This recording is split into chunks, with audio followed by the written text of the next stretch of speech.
안녕하세요. 저는 40대 주부입니다. 제가 시집 와서 시댁에서 겪었던 예상치 못했던 일을 이곳에 이야기해 볼까 합니다. 처음 시집 와서 시어머니께 인신공격을 굉장히 많이 당했는데요. 그런 시어머니께서 지금은 제게 잘해주시고 재산도 많이 물려주셨어요. 우리 시어머니께서 마음을 고쳐먹으신 일이 있었는데 그 이야기를 한번 해볼까 합니다. 저희 시어머니는 효를 굉장히 강조하시는 분이셨어요. 시어머니는 아들만 둘이신데요. 제가 큰아들과 결혼한 큰 며느리고 시동생도 결혼을 해서 중학생 아들을 키우고 살고 있습니다. 시어머니는 자식들이 효도하며 사는 게 당연하다고 여기시고 대놓고 바라시는 분이신데 이 때문에 아들 부부 내외를 좀 괴롭히시는 성향이 있으셨어요. 게다가 남을 좀 무시하는 성향까지 있으셔서 저에게 마음의 상처를 좀 많이 주셨어요. 저희 친정이 여유가 좀 없으세요. 아버지가 젊은 시절부터 열심히는 사셨는데 돈 버는 재주는 없으셨어요. 그리고 운도 좀 없으신 분입니다. 제가 어릴 땐 공장을 다니며 일하셔서 돈을 버시다가 모은 돈으로 사업을 시작하셨는데 사업을 시작한 지 얼마 안 되어서 IMF를 겪으면서 쫄딱 망하셨거든요. 그 후로도 돈 버는 걸로는 운이 안 트셨죠. 너무 힘들게 살 때는 정말 먹을 게 없어서 마지막 남은 라면 하나를 엄마와 나누어 먹은 적도 있습니다. 그때를 빼고는 간신히 엄마랑 저랑 암 굶기고 사는 수준이었어요. 돈이 없다 보니 집 한 채 마련하실 여유도 없으셨죠. 그래서 지금도 월세집과 전세집을 오고 가며 살고 계세요. 제가 결혼할 때까지도 방 2개짜리 저렴한 전세집에서 지내셨습니다. 남편과 결혼을 약속하고 서로의 집안 사정 이야기도 자연스럽게 하게 되었죠. 저희 시어머니도 남편에게 저희 집이 어떻게 사는지 물으셨나 봐요. 저희 집이 남들보다 좀 가난하게 산다는 걸 아신 시어머니는 그때부터 저를 무시하시기 시작했습니다. 결혼을 준비할 때 시어머니께서는 너희 친정 어려운데 예단 같은 거 준비 안 해도 된다. 큰아이네는 집 하나밖에 없으신데 나조차고 이거 해달라 저거 해달라 하면 내 마음도 편치 않을 것 같구나. 서운하긴 한데 어쩌겠니? 우리 아들이 가난한 집 딸이 좋다는데. 넌 시집 올 때 혼수로만 제대로 해서 와라. 라고 하셨어요. 겉으로는 저를 위해주는 척 말씀하시지만 언제나 말 속에는 가시가 있었습니다. 참고로 저희 시부모님들도 엄청 잘 사는 부자는 아니에요. 집 한 채 있는 것 외에 돈을 잘 버시거나 그런 것도 아니고요. 다만 조상님으로부터 물려받으신 넓은 땅은 있으시다고 들었습니다. 아무튼 제가 볼 땐 그렇게 대단한 집도 아닌데 저런 식으로 사사건건 돈으로 사람 무시하다 보니 점점 멀리하게 되더라고요. 결혼 후에도 제게 여자는 결혼해서 며느리 되면 그 집 식구 되는 거다. 그러니까 친정 부모님한테 효도할 게 아니라 시부모님들한테 효도하는 게 맞는 거야. 내 말 무슨 말인지 알지? 라고 하셨어요. 그리고 결혼 후 명절을 맞이할 때마다 선물을 받으시면 하시는 말씀은 친정에도 똑같은 거 보냈니? 원래 사람은 받은 만큼 해주는 건데 넌 어려서부터 가난해서 부모한테 받은 거 없이 자랐을 텐데 굳이 친정에 돈 써가며 잘할 필요 없어. 원래 인생은 기브 앤 테이크야. 라고 하셨죠. 그러면서 자신은 아들들 뒷바라지 열심히 해줘서 지금 이렇게 받는 게 당연한 거라고 얘기하시더라고요. 툭하면 가난하다는 이유로 저희 부모님을 무시하셔서 시어머니를 만나고 오면 정신적 소모가 무척 컸습니다. 그나마 다행히 이렇게 시어머니를 시어머니라 부르면서 살 수 있는 이유는 언제나 제 편인 남편 때문이에요. 시어머니께서 저렇게 한 번씩 막말을 하거나 무리한 요구를 하시면 항상 제 편에서 줄곧 방패막이 역할을 해주거든요. 그래서 저보다도 오히려 남편이 시어머니 뵙는 걸 더 꺼려해요. 그럼에도 불구하고 저희 시어머니는 굴하지 않고 계속해서 할 말 못할 말 구분 못하시고 얘기를 하셨습니다. 그리고 결혼한 지 얼마 안 된 저희 부부에게 바라시는 게 참 많으셨어요. 매일 안부 전화는 물론이고 왕복 3시간 거리의 시댁에 매주 방문하라고 요구하시곤 했습니다. 저는 처음에 가난한 집 딸인 저를 곱게 보시지 않은 시부모님께 잘 보이려고 무척 애를 썼어요. 시어머니의 무리한 요구와 장단에 모두 맞춰드리려고 했죠. 매일 전화하려 애쓰고 자주 찾아뵈려고 노력했습니다. 뭐 드시고 싶다고 하면 잘 기억해 두었다가 사드리곤 했어요. 하지만 갈수록 시어머니의 요구는 점점 커지더라고요. 시어머니는 누구네 엄마는 아들 며느리가 뭐 해줬다더라, 뭐 사줬다더라 이런 말들을 자주 하셨는데요. 그런 말들을 하는 이유는 단 하나였어요. 저희더러 해달라는 말씀이셨죠. 저희 부부도 처음엔 좋은 게 좋은 거다 생각하며 잘 해드리려고 했지만 갈수록 너무나 당연스럽게 요구하시는 시어머니에게 점점 지쳐가더라고요. 솔직히 남들과 자꾸 비교하시는 바람에 신랑도 스트레스를 많이 받곤 했거든요. 제가 아기를 좀 늦게 낳았는데요. 태어난 지 100일도 안 된 아이가 보고 싶으시다는 시부모님 말에 3시간의 거리를 차를 타고 방문한 적도 있어요. 그때 아이도 저도 너무 무리했는지 감기에 걸렸고 한동안 고생을 했는데 감기에 걸렸다는 말에 시어머니는 대체 애를 어떻게 보길래 벌써 감기에 걸리게 했냐고 오히려 제 탓을 하셨어요. 남편이 그게 왜 제 탓이냐고 먼 길 오고 가느라 힘들어서 면역이 떨어져서 그런 건데 며느리 탓한다면서 시어머니를 나무랐습니다. 시어머니도 남편이 제 편을 들며 역정을 내니 본인도 기분이 상하셨는지 그거 뭐 얼마나 먼 길 왔다고 생색이냐며 소리를 치셨어요. 아무튼 그날 이후로 남편은 서서히 시어머니께 거리를 두려고 했던 것 같아요. 뭐 그 일 때문만은 아니고 여러모로 사람을 참 피곤하게 하시는 분이었기에 남편도 거기에 질린 것 같더라고요. 결혼 생활이 20년이 넘다 보니 또 여러 가지 일들이 있었는데요. 그중에 몇 가지만 얘기해 볼게요. 저희가 아기 돌잔치를 치른 후에 도련님이 결혼할 여자를 데리고 왔습니다. 시어머니께 익히들어 알고 있었지만 도련님의 여자친구네 집은 중산층 정도 되는 모양이더라고요. 그렇다 보니 시어머니는 도련님의 여자친구는 어려워하고 말도 조심히 하시더라고요. 이제부터는 편의상 도련님의 여자친구를 동서라고 말할게요. 동서가 결혼하면서 예단을 잘해오니 시어머니는 저와 비교하시며 역시 사람은 잊고 봐야 돼. 곳간에서 인심 난다고 효도도 잘 사는 자식이 잘하는 법이야. 라고 하시더라고요. 동서는 같은 여자가 봐도 딱 여우 같은 스타일이었어요. 계산이 빠르고 눈치도 빠른 사람이었죠. 명절에 몸으로 때우는 저와는 달리 돈 봉투를 내밀며 시어머니를 웃게 만드는 고수였습니다. 돈 좋아하시는 시어머니는 당연히 동서를 더 예뻐하셨죠. 사실 동서를 예뻐하셔도 저는 하나도 부럽지 않았습니다. 그냥 시어머니와 얽히는 것 자체가 부담스러웠거든요. 그러던 어느 명절에 시어머니와 전을 부치며 음식을 준비하고 있었어요. 그날도 입이 근질근질 하셨는지 제게 또 막말을 하시더라고요. 너는 둘째 내보다 특히 더 알들이 살아라. 너희가 비빌 언덕이 뭐가 있겠니? 둘째는 그래도 친정이 좀 여유가 있어서 그나마 다행인데 너는 네가 아껴야 잘 산다. 솔직히 다 맞는 말이어도 아다르고 어다른 건데 말씀을 저렇게 하시니 제 마음은 너덜너덜해지곤 했어요. 시어머니께서 굳이 말해주지 않아도 저도 제 나름 아껴가며 살림 잘하고 열심히 산다고 생각하는데 말입니다.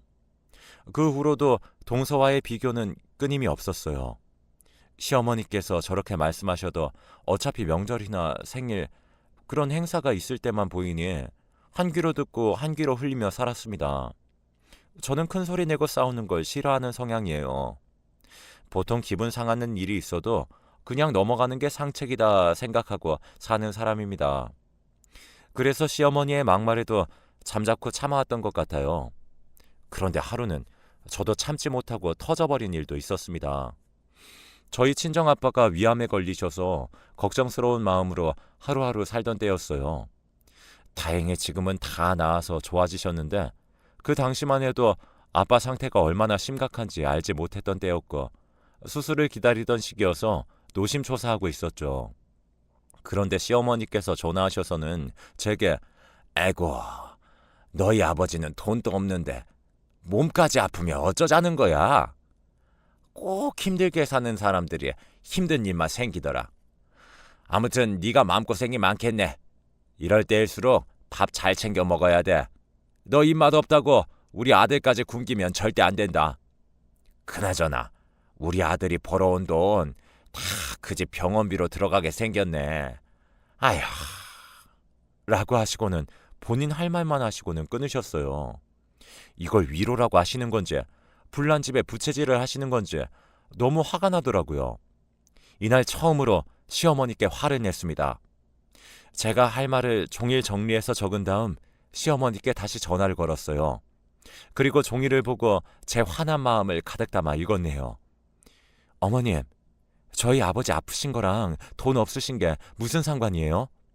어머님은 돈이 얼마나 많으시길래 매번 저희 집을 그렇게 무시하세요. 저 위한답시고 말씀하시면서 저희 집 뒤로 돌려가는 거 제가 모를 줄 아셨어요?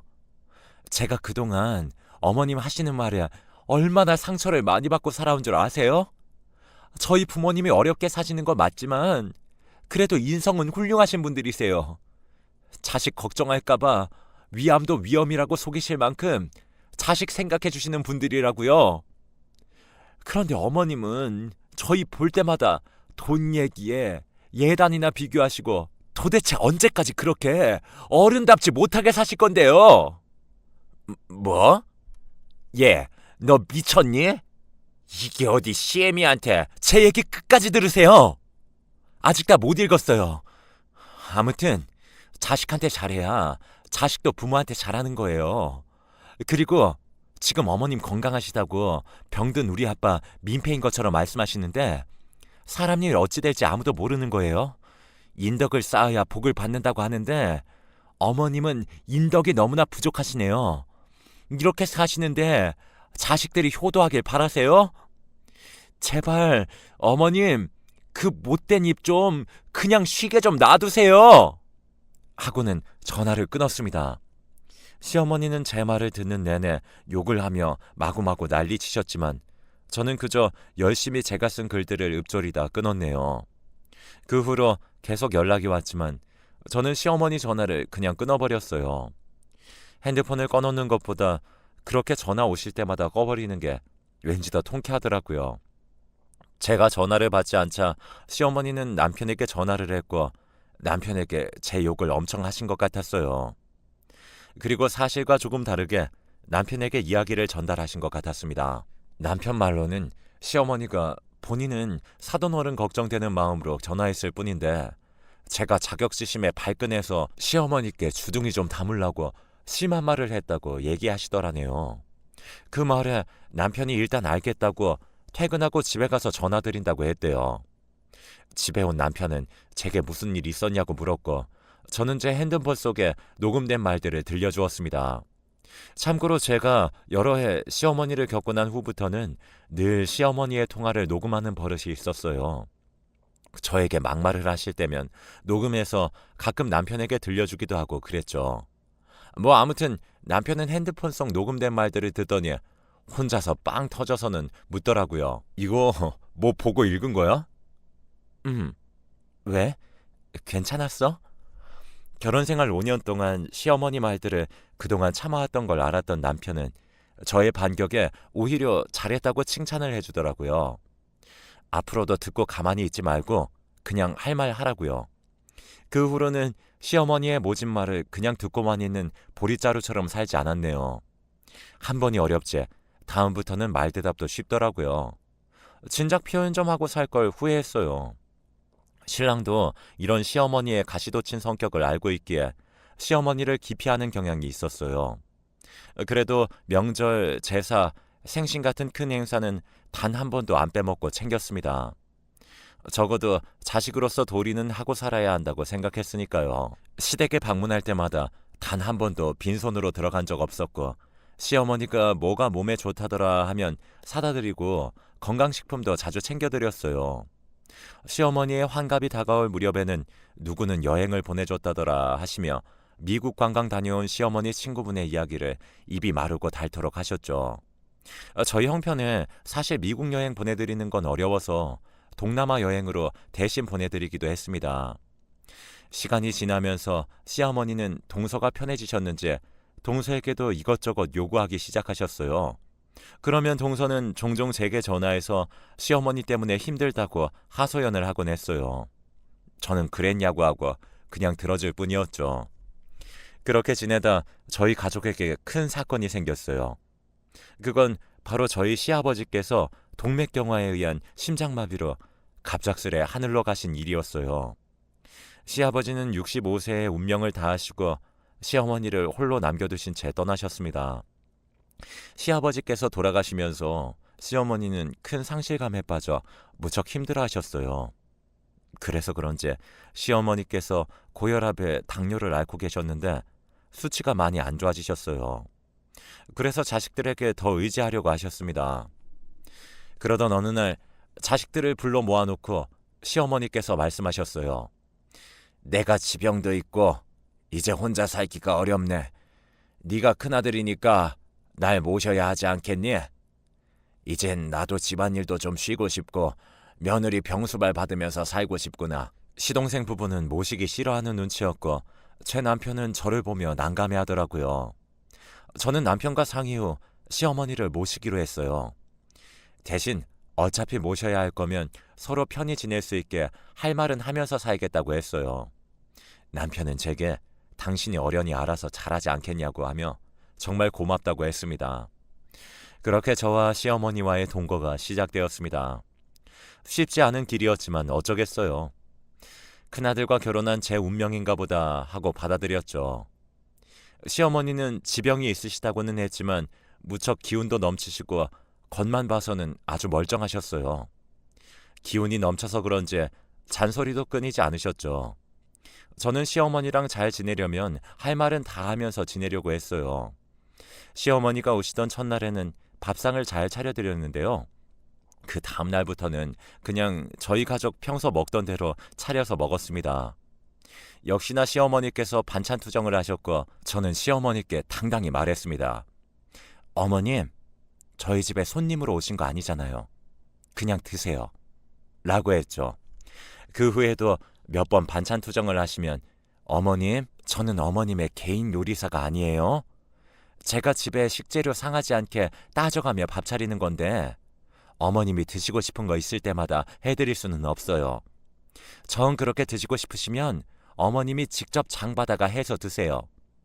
대신 다음에 장 볼 땐 어머님이 좋아하시는 거 말씀해 주시면 그걸로 준비할게요. 라고 했습니다. 그리고 집안일도 온전히 저 혼자 하지 않고 어머님께 분담해 드렸습니다. 제가 화장실 청소하는 날엔 어머님께 설거지를 부탁드렸어요. 물론 불평불만 가득하신 얼굴로 설거지를 해주시긴 했지만 그래도 저희 가족 다 같이 잘 지낸다고 생각했습니다. 그런데 시어머니 마음은 또 그게 아니었나 봐요. 동서에게 전화를 해서는 제 흉을 보신다는 사실을 동서를 통해 은연중에 알게 되었습니다. 원래 남 흉보기를 좋아하는 시어머니라서 예상은 했는데 그래도 사실을 확인하니 기분이 상했지만요. 저는 대놓고 시어머니께 어머님, 저희 집에서 지내시는 게 많이 불편하세요? 어머님이랑 하루 이틀 살고 말 것도 아닌데 제가 어떻게 어머님을 손님 대하듯이 매번 챙겨드릴 수가 있겠어요. 어머님도 저희 집에 하루라도 빨리 적응하시는 게 좋지 않을까요? 그리고 어머님이 어떻게 생각하시는지 모르겠지만 제 딴에는 많이 노력하고 있는 거예요. 그러니까 어머님도 좀 더 너그러이 봐주시면 좋겠어요. 그렇게 할 말하면서 살던 어느 날 1년의 시간이 흘렀을 무렵 시어머니께서 짐을 싸서 동서내로 가셨어요. 시아버지 살아생전에 시할아버지로부터 물려받은 땅이 있는데 동서 앞에서 어떤 이야기를 하며 그곳 시세가 얼마나 한다는 등 그런 얘기를 했나 봐요.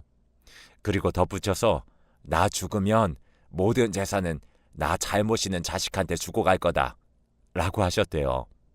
그 말에 동서가 시어머니를 동서내로 모시겠다고 했나 봐요. 시어머니는 동서 말에 옳다구나 하고 얼른 짐을 싸서 나가신 거였죠. 저와 남편은 너무 황당했는데 동서가 모신다니까 그냥 그러려니 했어요. 시어머니는 동서내로 간 이후 며칠간 제게 매일 전화를 해서는 동서내에서 대접받는 자랑을 하셨습니다. 큰애야, 여기서는 내가 아주 대접을 잘 받고 지낸다. 어제는 작은애가 내가 좋아하는 소갈비찜을 해줬지 뭐니? 이게 얼마 만에 먹어보는 고기인지 너무 맛있어서 잔뜩 먹었더니 오늘은 한 끼도 안 먹어도 살겠구나. 그러니까 내 걱정은 하지 말라고 전화했다. 동서가 잘해준다니 다행이네요. 그런데 어머님, 당뇨 관리하시면서 적당히 드세요. 아무튼 어머님 잘 지내신다니까 저도 마음이 놓여요. 그렇게 매일같이 대접받으시면서 사시니까 좋으시겠어요. 동서 칭찬하는 시어머니의 속내를 제가 왜 모르겠어요. 동서를 칭찬하며 제가 그동안 못해줬다는 얘기를 하시는 거였죠. 그렇게 전화를 끊기를 여러 번 했는데 어느 순간부터는 시어머니의 전화가 뜸해졌습니다. 오히려 동서에게서 전화가 자주 왔죠. 내용인즉슨 힘들어 죽겠다는 이야기였네요. 형님네 계실 때도 시어머니 저러셨어요? 노인네가 늙어서 먹고 싶은 게 왜 이렇게 많은지 모르겠어요. 어제는 해물찜, 오늘은 갈비찜, 내일은 삼계탕. 아주 돌아가면서 밥상 차리느라 허리가 휜다니까요. 동서가 정말 대단하네. 나는 그렇게 매일 차려드리면 내가 오래 못 버틸 것 같아서 그냥 우리 먹던 대로 차려드렸어. 그래서 어머님이 우리 집에 계시는 거 싫어하셨나 봐. 그래도 동서가 그렇게 잘해준다니 정말 고맙네. 앞으로도 부탁해. 그렇게 한참 동서의 하소연을 들어주고 전화를 끊었어요. 그 후로도 동서는 자주 전화를 해서 하소연을 하곤 했습니다. 그런데 어느 날부터는 시어머니로부터 전화가 오기 시작했어요. 그러던 어느 날 외국에서 사시던 시백부님이 한국으로 들어오시게 되었다는 이야기를 전해 들었어요. 백부님께서 시어머니를 보러 동선에 방문하게 되셨죠. 오랜만에 가족들이 모여서 같이 식사도 하고 담소도 나누었습니다. 그러다가 시백부님께서 할 이야기가 있다고 하시더라고요. 시할아버지께서 물려주신 땅을 처분하려고 한다고 하시면서 시부모님이 지내시던 집을 빼달라고 하셨어요. 그 말에 동서와 서방님은 어리둥절한 표정으로 시백부님 말씀을 듣고 있었어요.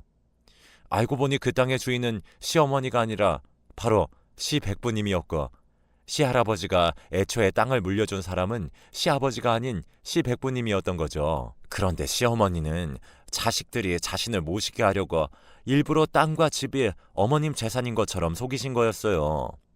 그 속임수에 동서네가 넘어간 거였죠.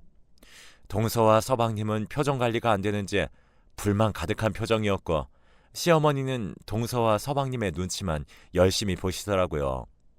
시어머니께서 저희 집에 오셔서 지내시는 동안 어차피 자식들과 같이 살 거면 기존에 지내던 집을 세를 주던지 정리를 하시던지 하라고 했었는데, 시어머니가 짐도 그대로 놔둔 채 정리를 안 하시던 이유를 그제야 알 수가 있었습니다. 자신의 소유가 아니니 정리를 할 수가 없었던 거였죠. 그리고 원래 지내시던 집을 시백부님께서 해외로 나가시면서 저희 시부모님께 집 관리 좀 부탁한다며 집을 시세보다 아주 싼 가격에 세를 놓고 가신 거였어요. 시부모님이 자식들에게 재산 물려받은 이야기를 자세히 해주신 적도 없고, 그 땅과 집이 자신들 것인 것처럼 말씀을 하시니 당연히 자식들도 그런 줄 알았던 거죠. 시백부님께서는 호텔에서 지내시면서 재산을 정리하시겠다고 하시고는 인사를 하고 가셨습니다. 시백부님이 돌아가시고 3일쯤 지나서부터 시어머니의 죽는 소리가 나오기 시작했어요. 그네야 잘 지냈니? 내가 생각해봤는데 아무래도 내가 큰아들 내에서 지내는 게 맞지 싶다. 어머님, 갑자기 그게 무슨 말씀이세요? 언제는 동서네가 잘해준다고 좋아하셨잖아요. 그게 잘해주기는 개뿔이다. 그게 다 가식이었지 뭐냐? 네? 가식이요? 그래, 내가 재산 많은 줄 알고 모시겠다고 해서 간 건데 그 땅이랑 집이랑 내 거 아니라는 걸 알고는 완전 돌변했어.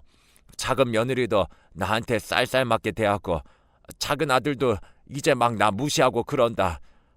게다가 손주 녀석은 할머니 냄새 난다고 같이 살기 싫다고 그러고.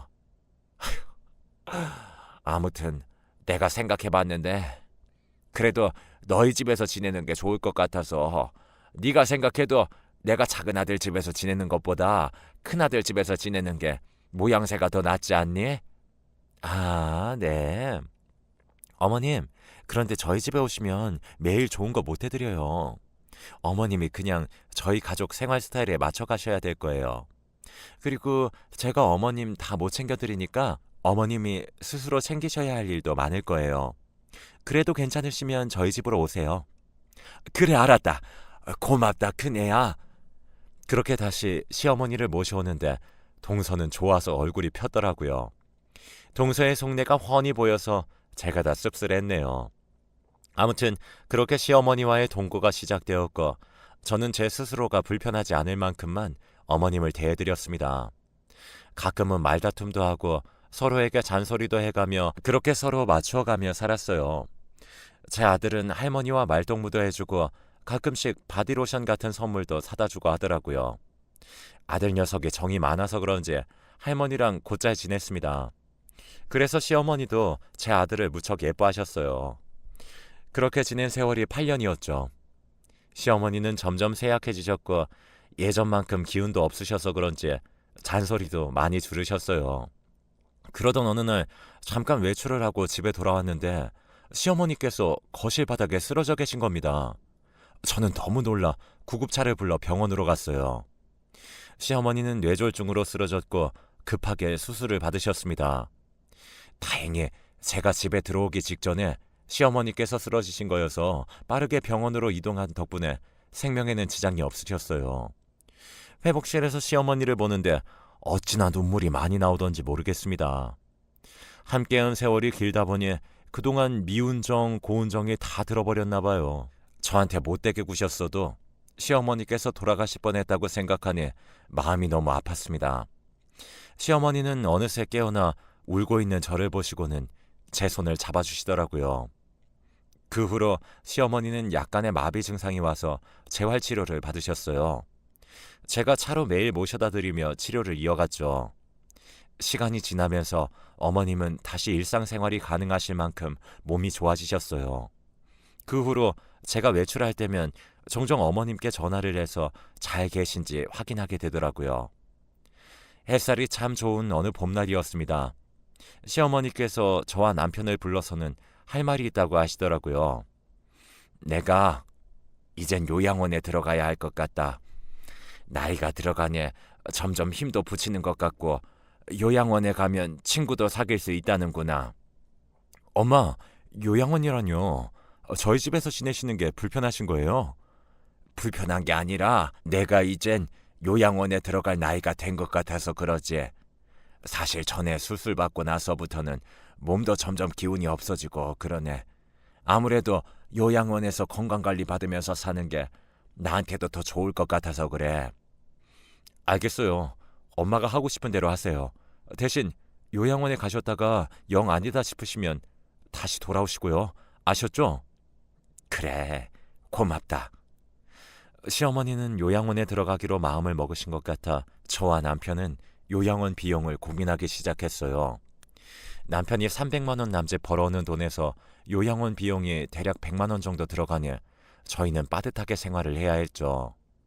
마음은 좋은 곳에 보내드리고 싶지만 저희 생활이 넉넉지가 않아 돈 때문에 고민을 하다가 동서네를 만나서 함께 의논해 보기로 했어요. 엄마가 요양원 들어가고 싶으시다는데 내가 알아보니 한 달에 100만 원 정도는 들어가는 것 같아. 이것도 그나마 저렴한 곳 알아본 거고 내가 사정이 여유가 있으면 혼자서 부담하겠는데 아무래도 비용이 좀 부담스럽네. 그래서 반씩 나눠서 내는 게 어떨까? 아니 형, 이제 와서 요양원 비용을 대달라니. 돈 얘기가 나와서 하는 말인데 솔직히 형도 알고 있었던 거 아니야? 알긴 뭘 알아. 그 땅이랑 집 엄마 거 아니라는 거 이미 다 알고 있었던 거 아니냐고. 다 알고 있으면서 일부러 내가 엄마 모셔가는 거 보면서 속으로 나 비웃고 있었던 거잖아. 너 자꾸 말도 안 되는 소리 할래? 지금 엄마 요양원 얘기하는데 그 얘기가 여기서 왜 나와?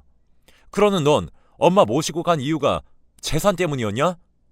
그래서 지금까지 꿍해서 명절에도 안 온 거냐고. 형이 원래 엄마 모셔야 하는데 잘 못 모시니까 내가 모신 거잖아. 너희 형수 앞에서 그딴 소리나 하고.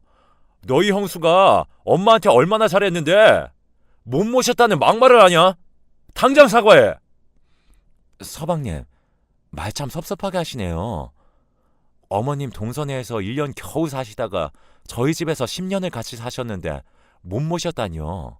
오히려 동서내에서 잘 모셨으면 1년만 사시다가 나오셨겠어요? 그리고 동서, 어머님 모시는 동안 나한테 전화해서 어머님 때문에 힘들고 짜증난다고 했어 안 했어?